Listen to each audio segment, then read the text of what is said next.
The dining hall buzzed with chatter, laughter, and the metallic clinking of trays against tabletops.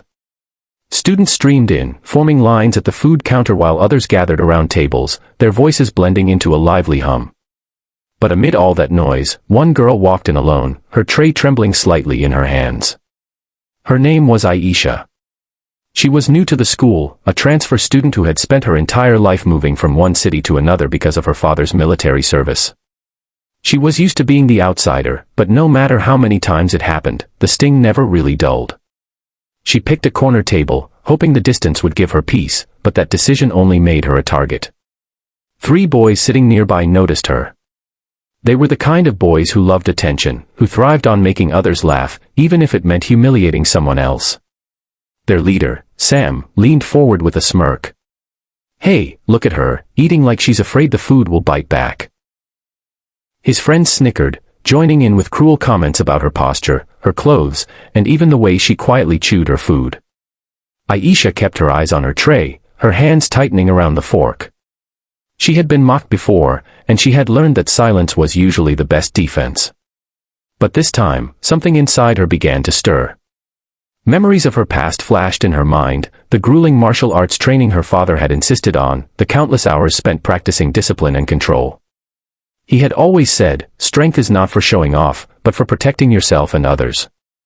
Sam decided silence wasn't enough. He stood, swaggered over, and tapped Aisha's tray so hard that her drink nearly spilled. The hall grew quieter, some students turning to watch.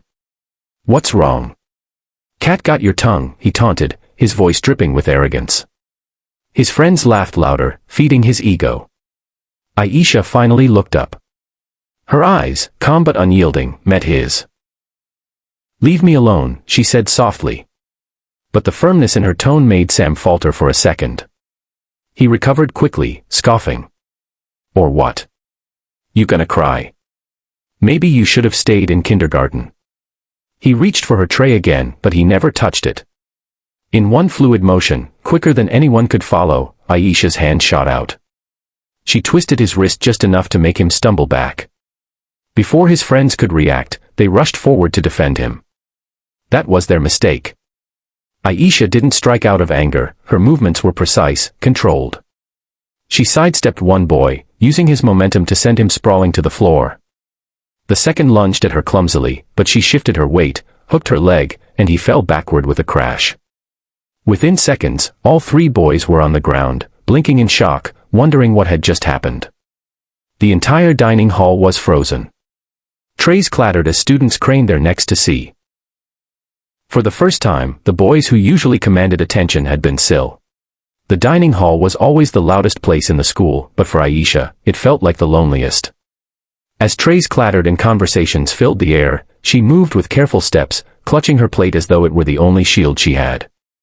Her first week at the new school had been brutal, she had no friends yet, no familiar faces, and whispers seemed to follow her wherever she went. Some students found her silence mysterious, others found it odd, but no one had dared to sit with her. But that day, 3 boys noticed her. Sam, the leader, was the type who thrived on attention. He had a strong build from playing basketball, but his real strength lay in his confidence, or arrogance. His friends, Derek and Mike, weren't as bold, but they followed Sam like shadows. Together, they had a reputation for teasing whoever they considered different. To them, Aisha was perfect prey. "Look at her," Sam whispered, his voice laced with cruelty. "She eats like she's in a fancy restaurant." Derek chuckled. "Yeah, maybe she thinks she's too good for us." Mike added, "Or maybe she's just scared to talk to anyone." They laughed, their voices rising just enough for people nearby to hear. Heads turned. Some students smirked, others pretended not to notice. Aisha kept her eyes down, her fork trembling in her hand. She had been through this before. Every school she had attended had its version of Sam, Derek, and Mike. Her father's constant relocations had taught her how to blend in, how to keep her head low. But she wasn't just any ordinary girl. Years of training under her father, a retired army officer, had hardened her. She had spent summers running obstacle courses, winters practicing martial arts, and countless evenings being lectured about resilience. He used to say, "The world can be cruel, Aisha. You can either bend to it, or stand tall in it. Still, she wanted peace. She didn't want to be noticed. So she stayed quiet.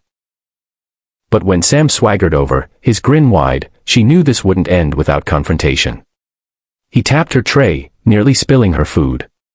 "Hey, quiet girl," he sneered. "Don't you know it's rude not to answer when someone talks to you?" His voice carried, drawing the attention of the entire hall. "Leave me alone," Aisha said softly, her tone even, steady. But Sam wasn't used to being denied. His pride couldn't let it go. "Or what?" he challenged, leaning in. "You gonna write me an essay? Cry to the principal?" His friends howled with laughter, emboldened by his performance. And then it happened. Sam reached out again, this time aiming to snatch her tray. But Aisha moved faster than anyone expected. With a swift twist of her wrist, she deflected his hand and pivoted, sending him stumbling backward. Gasps erupted from the crowd. Derek lunged at her, but she sidestepped, hooked her leg, and sent him sprawling face-first onto the floor. Mike charged clumsily, but Aisha shifted her weight, gripped his arm, and redirected his momentum so